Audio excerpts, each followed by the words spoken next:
Have you ever noticed your shadow doing something you didn't? I used to chalk it up to weird lighting or lack of sleep, but last week, I caught mine waving at me while my hands stayed glued to my pockets. That was only the beginning, because if you're watching this, you need to know what happened tonight. I first noticed it in my cramped city apartment, right as the streetlights flickered on. My shadow would flick its head toward the window when it didn't, or curl its fingers while I scrolled through my phone. I tried to ignore it, hoping it was just stress. But every day, it grew bolder.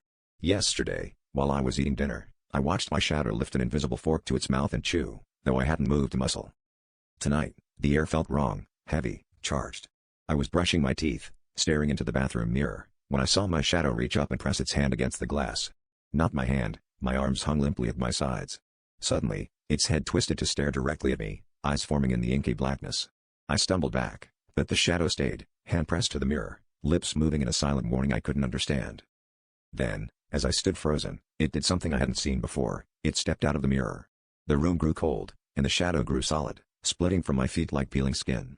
It looked at me, really looked, and grinned with a mouth too wide for any human face. The last thing I saw before the lights went out was its hand reaching for mine, and now, as I record this, I realize I'm the one stuck behind glass. If you see your shadow acting strange, don't look away. It's only waiting for you to blink.